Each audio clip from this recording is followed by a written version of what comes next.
पाथरी मतदारसंघाचा खुंटलेला विकास हाच मुद्दा ठरला प्रभावी।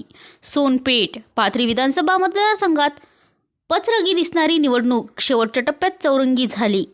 मतमोजणीत मात्र 4-5 फेऱ्यामध्ये चौरंगी दिसत असलेली लढत शेवटी दुरंगी दिसली।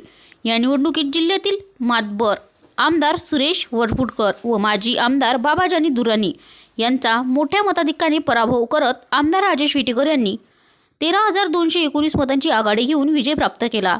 एकीकडे पाथरी विधानसभा मतदारसंघाच्या निवडणुकीत प्रलंबित व नवीन कामे मार्गी लावणार चंद्रकांत राठोड मागील 25 वर्षापासून या मतदारसंघातील आमदारांच्या निष्क्रियतेमुळे दुर्लक्षित असलेल्या पाथरी मतदारसंघात जनतेला परिवर्तन घडवायचे होते, म्हणून नव्या उमेदवारीचा युवा चेहरा आमदार राजेश विटेकर यांना मतदारांनी प्रचंड मतांनी विजयी केले आहे।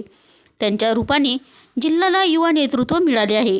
सोनपेठ शहरातील मागील 3-4 वर्षापासून अनेक महत्त्वाची प्रलंबित कामे राहिली आहेत। तब्बल 25 वर्षानंतर सोनपेठकरांसाठी आमदार राजेश विटेकर यांच्या रूपाने हक्काचा आमदार मिळाल्यामुळे तालुक्यासह मतदारसंघातील विकासाची कामे मार्गी लागतील, अशी प्रतिक्रिया माजी नगराध्यक्ष चंद्रकांत राठोड यांनी दिली। शेवटपर्यंत चुरत दिसत होती, मात्र दुसरीकडे मतदारसंघाचा खुंटलेला विकासाविषयी मतदारसंघामध्ये मनामध्ये रोष दिसत होता, हे या निकालावरून स्पष्ट दिसून आले। सोनपेठ तालुक्यासह मतदारांचा खुंटलेला विकास हाच या निवडणुकीत महत्त्वाचा मुद्दा ठरला। सोनपेठ शहरात माजी नगराध्यक्ष चंद्रकांत राठोड यांच्या टीमने राबवलेल्या प्रचार यंत्रणेला मोठे यश मिळाल्याचे दिसून आले। आमदार राजेश विटेकर यांना सोनपेठ शहरात 2,336 मतांची मोठी आघाडी मिळाली, तर रासपाचे उमेदवार सईद खान हे 2,031 मते घेऊन दुसऱ्या क्रमांकावर राहिले आहेत, तर माजी आमदार बाबाजानी दुर्राणी यांना 1,860 मते मिळाली।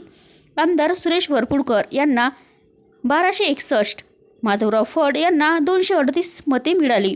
आमदार सुरेश वरपुडकर हे सोनपेठ शहरात 4थ्या क्रमांकावर राहिले आहेत।